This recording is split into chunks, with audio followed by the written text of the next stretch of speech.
ಮಾಡೋದಕ್ಕೆ ಒಂದು ಸಣ್ಣ ಚಮಕ್ ಕೊಟ್ಟೆ ಅಷ್ಟೇ. ಕಿಡ್ನಾಪ್ ಮಾಡೋ ಕ್ರಿಮಿನಲ್ ಕಣೆ ನೀನು. ನಿನಗೆ ಇಷ್ಟಿರ್ಬೇಕಾದ್ರೆ ಇನ್ನು ಕಾಪಾಡೋ ಕಾಳಿ ನಾನು. ನನಗೆ ನೆಷ್ಟಿರ್ಬೇಡ. ಬೆಂಕಿ ಜೊತೆ ಸರ್ಸಾಡ್ತಾ ಇದ್ಯಾ? ಇದು ನಿನಗೆ ಸರಿಯಾಗಿರೋದಿಲ್ಲ. ಹಾ, ಚೆನ್ನಾಗಿರಲ್ಲ. ಅಯ್ಯೋ, ನಿನ್ನ ಈ ಮಾತು ಕೇಳಿ ನನಗೆ ನೆನ್ಪಾಯ್ತು ನೋಡಿ. ಜ್ಯೂಸ್ ಚೆನ್ನಾಗಿದ್ಯಾ?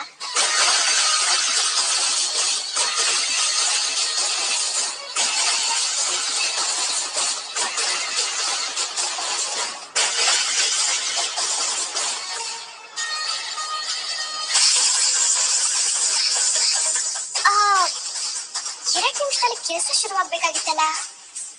ಪರವಾಗಿಲ್ಲ, ಇವಾಗ ಶುರುವಾಗುತ್ತೆ.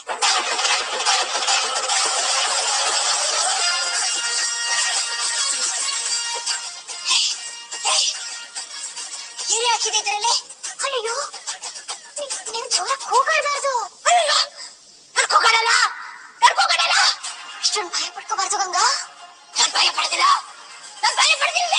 ಅಯ್ಯೋ, ಇಷ್ಟು ಕೋಪನ ಮಾಡ್ಕೋಬಾರ್ದು ರೀ.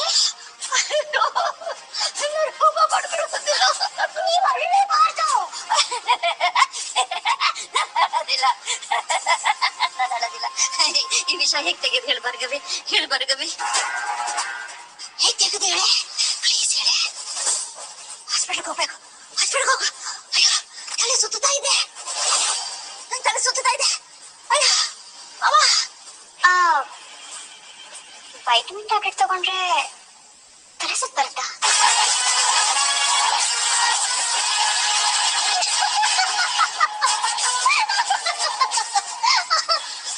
ಅಲ್ಲ ಗಂಗಾ, ನೀನ್ ಇಷ್ಟಕ್ಕೆ ಹೆದರ್ಕೋಬಿಟ್ರೆ ಹೇಗೆ? ನೂರಾರು ಮಕ್ಕಳನ್ನ ಕಿಡ್ನಾಪ್ ಮಾಡಿಸೋ, ಪ್ರಾಣ ತೆಗಿಯೋ ಈ ಗಂಗಂಗೆ ಪ್ರಾಣ ಭಯ ಇದೆ ಅಂತ ಆಯ್ತು. ಒಂದೇ, ಇವಾಗಾದ್ರೂ ಅರ್ಥ ಆಯ್ತಾ? ಆನೆಗೆ ಆನೆ ಪ್ರಾಣ ಮುಖ್ಯ ಆದ್ರೆ ಇರುವೆಗೆ ಇರುವೆ ಪ್ರಾಣ ಮುಖ್ಯ. ಡೋಂಟ್ ವರಿ, ನಾನ್ ನಿಮ್ಗೇನು ಮಾಡಲ್ಲ. ನನ್ನ ಕೊಂದೋಡು ಇಷ್ಟು ಸುಲಭವಾಗಿ ಸತ್ರೆ ಹೇಗೆ ಹೇಳು? ನೀನ್ ಬದುಕ್ಬೇಕು. ಆಯಸ್ಸು ಇದ್ದಷ್ಟು ವರ್ಷ ನೀನು ಜೀವಂತವಾಗಿರ್ಬೇಕು. ರವೀಂದ್ರನ ಕೊಲ್ಲಬಾರ್ದಿತ್ತು, ಪಾಪದ ಮಕ್ಕಳನ್ನ ಕಿಡ್ನಾಪ್ ಮಾಡಬಾರ್ದಾಗಿತ್ತು ಅಂತ ಪ್ರತಿ ಕ್ಷಣ ಪ್ರತಿದಿನ ನೀನು ನಡಬೇಕು. ಹಾಗೆ ಮಾಡ್ತೀನಿ.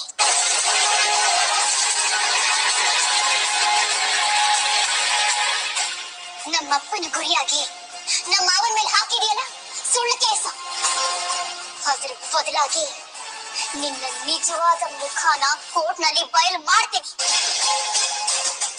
ನಿನಗೆ ಗಲ್ ಶಿಕ್ಷೆನೋ ಜೀವವಾದ ಶಿಕ್ಷೆನೋ ಯಾವ್ದೋ ಒಂದು ಶಿಕ್ಷೆ ಆಗಿ ಇಡೀ ಜನ್ಮ ನೀನು ಜೈಲಲ್ಲಿ ಕೊಳೆಯೋ ಹಾಗೆ ಮಾಡ್ತೀನಿ. ನೋಡ್ತಾ ಇರು.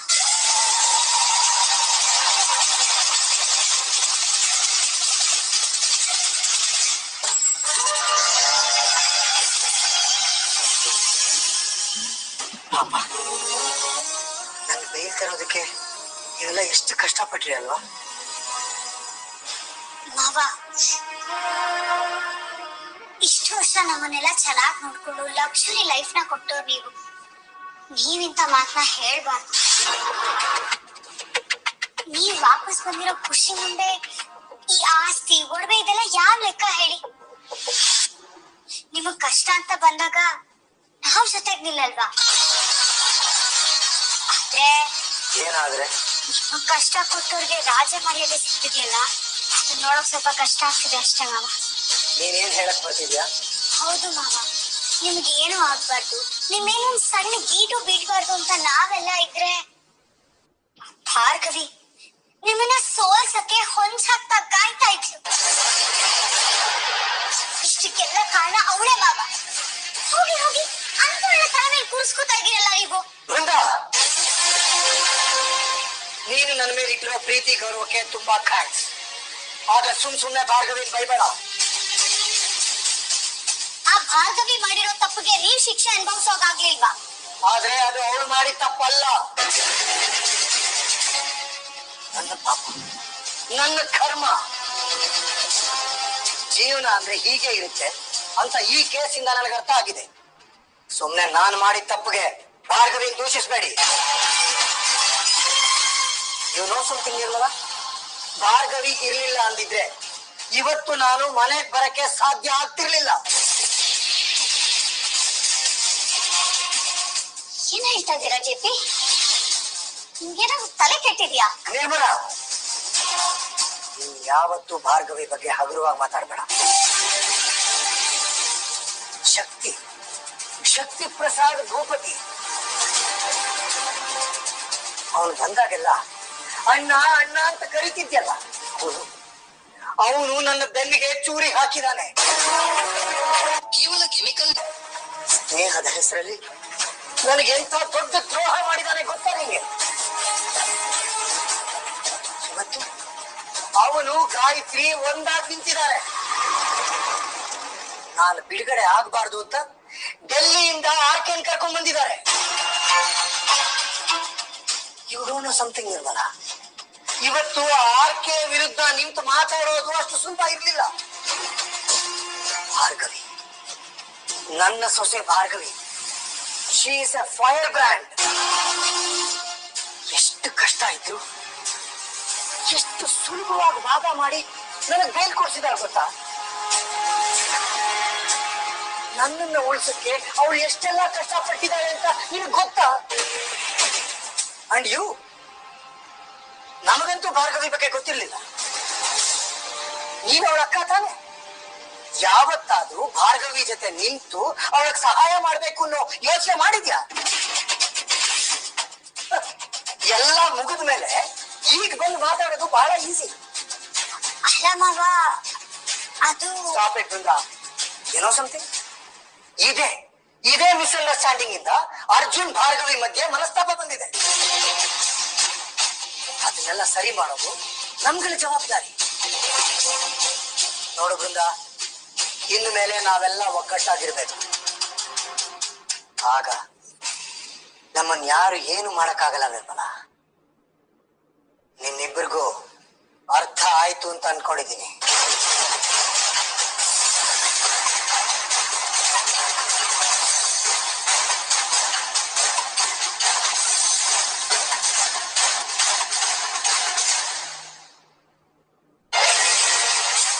ನಾನು ಭಾರತದ ಮನೆಯಿಂದ ಆಚೆ ಕಳಿಸೋ ಪ್ಲಾನ್ ಮಾಡ್ತಿದ್ರೆ ಈ ಮಾವ ಅವ್ಳ ಸಂಸಾರ ಸರಿ ಮಾಡುತ್ತಿದಾರಲ್ಲ. ಮಾಡ್ತೀನಿ, ಏನ್ ಮಾಡ್ಬೇಕು ಅಂತ ನನಗೆ ಚೆನ್ನಾಗಿ ಗೊತ್ತು. ಮಾವ, ನೀನು ಬಂದಿರೋದು ಬರೀ ಬೇಲ್ ಮೇಲೆ. ಕೇಸ್ ಇನ್ನು ಮುಗ್ದಿಲ್ಲ. ಕೊನೆಯಲ್ಲಿ ಗೆಲ್ಲೋದು ನಮ್ಮತ್ತೆ ಗಾಯತ್ರಿ ದೇವಿ.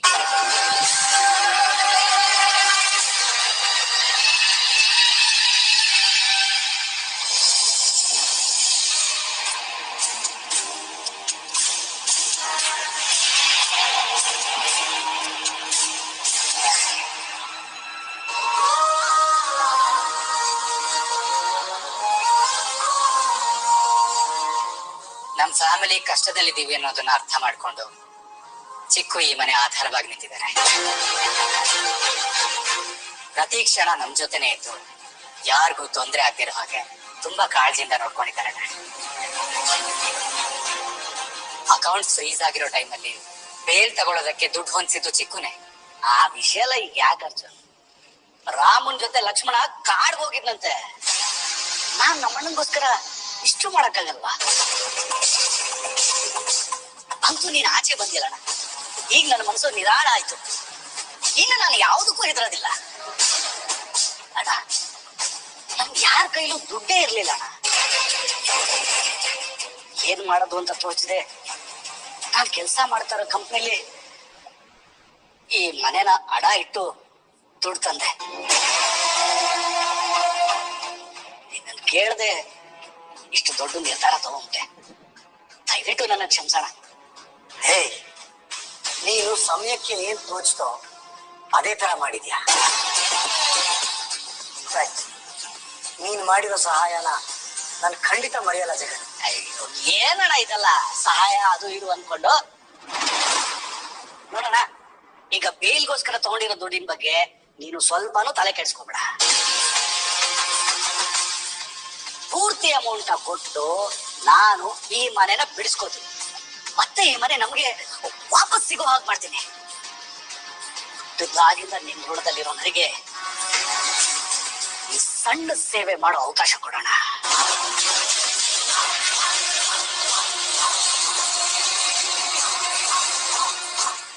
ಇಷ್ಟೊಂದು ಪ್ರೀತಿಗೆ ನಾನು ಯೋಗ್ಯನ, ನಾನು ಅರ್ಹನ ಅಂತ ನನಗೆ ಗೊತ್ತಾಗ್ತಿಲ್ಲ ಜಗ. ಆದ್ರೆ ಕಷ್ಟ ಅಂತ ಬಂದಾಗ ನನ್ನವರು ಅಂತ 4 ಜನ ಇದ್ದಾರೆ. ನನಗದೇ ಖುಷಿ.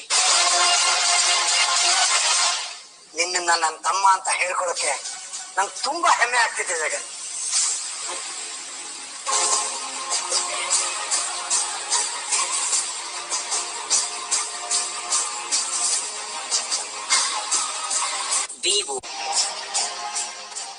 ನೋಡು, ಮನೆ ಬಗ್ಗೆ ನೀನೇನು ತಲೆ ಕೆಡಿಸ್ಕೋಬೇಡ. ನನ್ನ ಸೊಸೆ ಭಾರ್ಗವಿ ಈ ಮನೆನ ವಾಪಸ್ ಕೊಡಿಸ್ತಾಳೆ. ಡ್ಯಾಡ್, ಏನ್ ಹೇಳ್ತಿದ್ದಾರೆ ಡ್ಯಾಡ್? ಭಾರ್ಗವಿ ಈ ಕೇಸನ್ನ ಗೆದ್ದೇ ಗೆಲ್ತಾಳೆ ಅನ್ನೋ ನಂಬಿಕೆ ನನಗಿದೆ.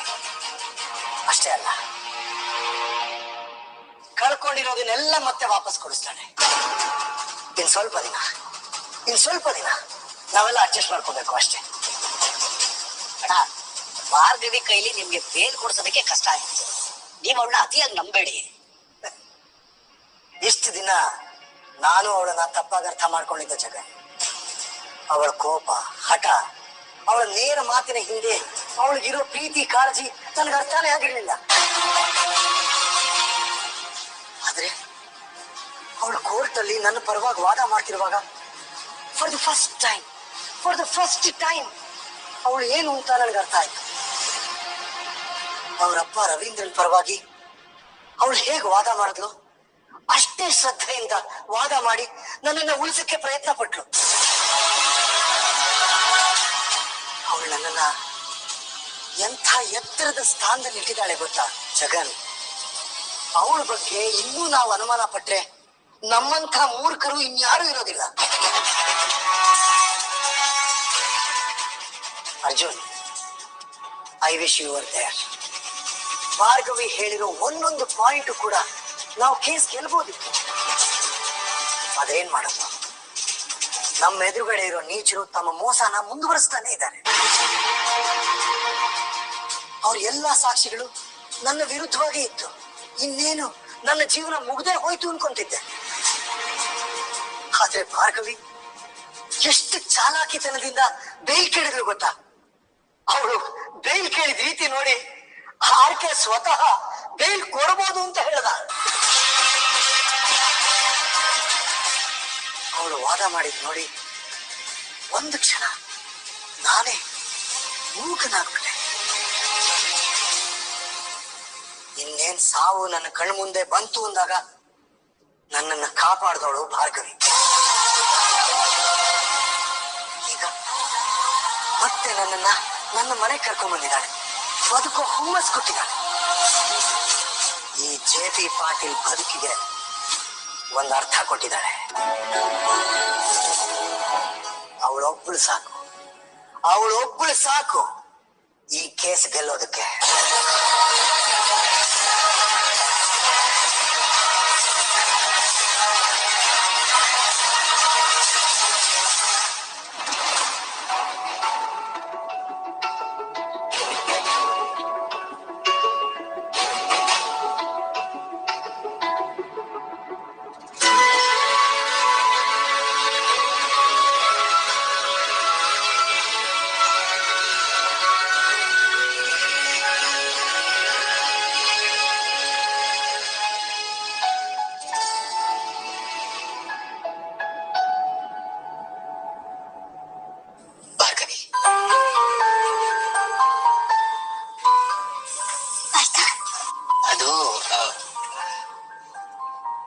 ಹತ್ರ ಒಂದ್ ವಿಷಯ ಹೇಳ್ಬೇಕಿತ್ತು. ಅದು ಅದು ಅಷ್ಟು ಕಷ್ಟಪಟ್ಟು ಹೇಳುವಂತ ವಿಷಯ ಏನಪ್ಪಾ ಅದು? ಡ್ಯಾಡ್ನ ಆಚೆ ಕರ್ಕೊಂಡ್ ಬಂದಿದ್ದಕ್ಕೆ ಥ್ಯಾಂಕ್ಸ್ ಭಾರ್ಗವಿ.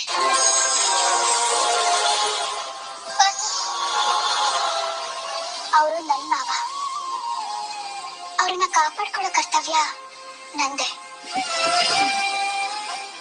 ಇಷ್ಟಕ್ಕೆಲ್ಲ ಥ್ಯಾಂಕ್ಸ್ ಹೇಳೋ ಅವಶ್ಯಕತೆ ಇಲ್ಲ.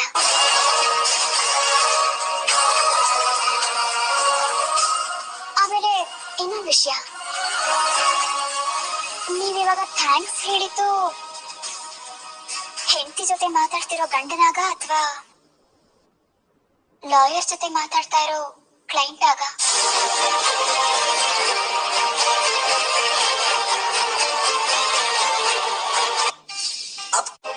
ಪಾರ್ಥ, ಈಗಲೂ ನಿಮಗೆ ನನ್ನ ಮೇಲೆ ಅನುಮಾನನ? ಅಲ್ಲ, ನನ್ನನ್ನ ಇಷ್ಟು ದಿನದಿಂದ ನೋಡ್ತಾ ಇದ್ದೀರಾ, ನನ್ ಬಗ್ಗೆ ನಿಮ್ಗೆ ಇನ್ನೂ ಗೊತ್ತಿಲ್ವಾ? ನಾನು ಇಷ್ಟು ದಿನ ಕೇಸಲ್ಲಿ ಗೆದ್ದಿರ್ಬೋದು, ಸೋತಿರ್ಬೋದು, ಆದ್ರೆ ನನ್ ಪ್ರೀತಿ ಬಗ್ಗೆ ನಿಮಗೆ ಗೊತ್ತಿಲ್ವಾ?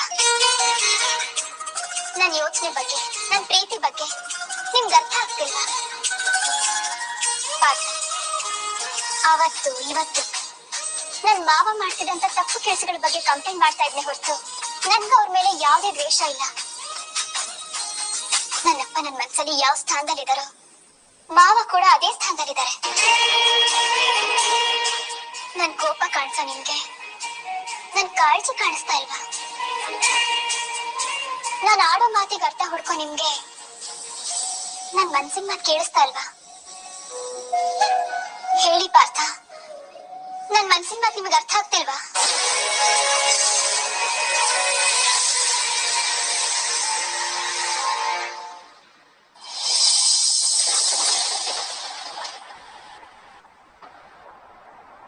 ಹೆದ್ದೇಳು ಮಗನೇ, ಈಗ ಕಾಲಿಗೆ ಬೀಳೋದೆಲ್ಲ ಯಾಕಪ್ಪ?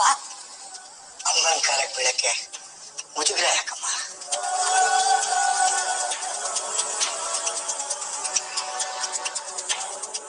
ನೂರು ವರ್ಷ ಚೆನ್ನಾಗಿ ಬಾಳು ಮಗನೇ, ಕುತ್ಕೋ. ಮತ್ತೆ ನಿನ್ನ ನೋಡ್ತೀನೋ ಇಲ್ವೋ ಅಂತ ಅನ್ನಿಸ್ತಿತ್ತು. ಹೆತ್ತು ಕರೋ ಸಂತಾನ ಯಾರತ್ರ ಹೇಳ್ಬೇಕು ಅಂತಾನೆ ಗೊತ್ತಾಗ್ತಿರ್ಲಿಲ್ಲ. ಅಂತೂ ನೀನ್ ವಾಪಸ್ ಬಂದ್ಬಿಟ್ಟಿಯಲ್ಲ, ನನಗೆ ಈಗ ಸಮಾಧಾನ ಆಗ್ತಿದೆ ಕಣೋ. ನಾನು ಅಷ್ಟೇ ಅಮ್ಮ, ಮತ್ತೆ ನಿಮ್ಮನ್ನೆಲ್ಲ ನೋಡ್ತೀನೋ ಇಲ್ವೋ ಅನ್ಕೊಂಡ್ಬಿಟ್ಟಿದ್ದೆ. ಸಾವು ನನ್ನ ಕಣ್ಣು ಎದುರುಗೇನೆ ಬಂದು ನಿಂತಿತ್ತು. ಇನ್ನೇನ್ ನನ್ನ ಕತೆ ಮುಗಿದೋಯ್ತು ಅನ್ನೋಷ್ಟರಲ್ಲಿ ನನ್ನ ಸೊಸೆ ಭಾರ್ಗವಿ ಬಂದು ನನ್ನನ್ನು ಕಾಪಾಡಿದ್ಲು.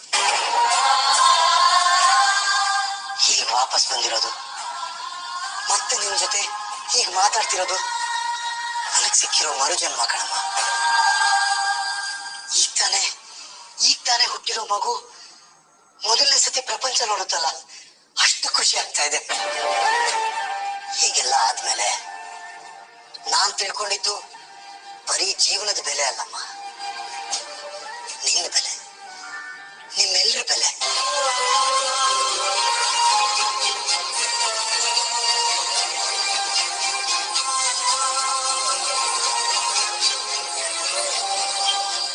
ನೀನು ಎಷ್ಟು ಬದಲಾಗಿದೆಯಾ, ನನಗೀಗ ತುಂಬಾ ಖುಷಿ ಆಗ್ತಿದೆ ಜೆಪ್ಪಿ. ನಿನ್ನ ಬಾಯಲ್ಲಿ ಅಮ್ಮ ಅಂತ ಅನ್ನಿಸ್ಕೊಳ್ಳೋದಕ್ಕೆ ನನಗೆ ಎಷ್ಟು ಖುಷಿ ಆಗ್ತಿದೆ ಗೊತ್ತೇನೋ. ಆದ್ರೆ ನೀವು ನನ್ನನ್ನ ಕ್ಷಮಿಸ್ಬೇಕಮ್ಮ. ಯಾಕೋ, ಏನಾಯ್ತು? ನನ್ನಿಂದಾಗಿರೋ ತಪ್ಪು ಒಂದ ಎರಡ ಹೇಳು. ಹೆತ್ತ ತಾಯಿಗೂ ಮರ್ಯಾದೆ ಕೊಡದೆ ಅಹಂಕಾರದಲ್ಲಿ ಮುಳುಗೋಗಿದ್ದೆ.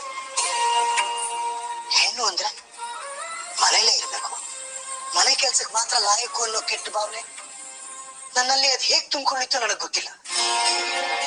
ಆದ್ರೆ ಭಾರ್ಗವಿ ನನ್ನ ಮನಸ್ಸಿನಲ್ಲಿದ್ದ ಕೊಳಕನ್ನೆಲ್ಲ ತೊಳೆದು ಸ್ವಚ್ಛ ಮಾಡ್ಬಿಟ್ಲು ಅಮ್ಮ.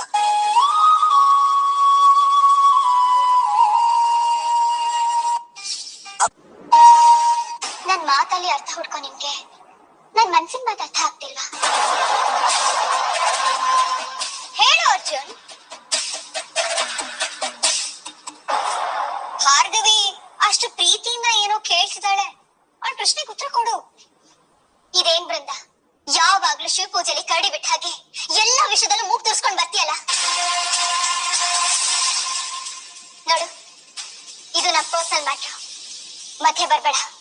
ಪರ್ಸನಲ್ ಅಂತ ಇದ್ದಿದ್ರೆ ರೂಮ್ ಅಲ್ಲಿ ಮಾತಾಡ್ಬೇಕಾಗಿತ್ತು, ಈ ಗಾರ್ಡನ್ ಅಲ್ಲಿ ನಿಂತ್ಕೊಂಡು ಮಾತಾಡ್ತಿದ್ಯಲ್ಲ, ಇಷ್ಟು ಕೊಬ್ಬು ಒಳ್ಳೇದಲ್ಲ ಭಾರ್ಗವಿ. ಏನೋ ನಿನ್ನ ಅಕ್ಕನಾಗಿ ಒಂದ್ ಸಣ್ಣ ಅಡ್ವೈಸ್ ಕೊಡ್ತಾ ಇದ್ದೀನಿ ಅಷ್ಟೇ.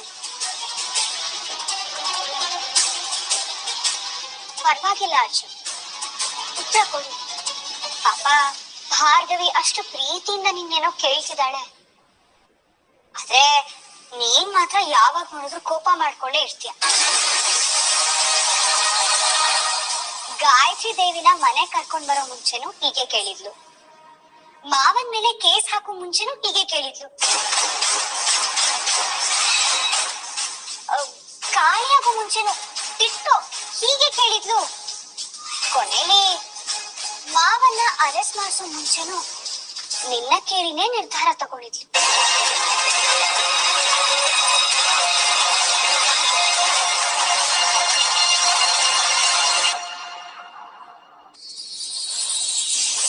ನೀವೇನ ಜೆ.ಪಿ. ಪಾಟೀಲ್? ಹೌದು.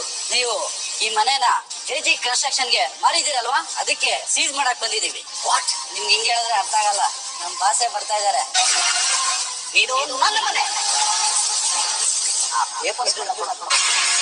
ಜೆಜಿ ಕನ್ಸ್ಟ್ರಕ್ಷನ್ ಅಂದ್ರೆ ಜಗನ್ ಮಾವನ್ ಕಂಪ್ನಿ ಅಂತ ಮೋಸದಿಂದ ಮನೆ ಬರ್ಸ್ಕೊಂಡಿದ್ದಾರೆ.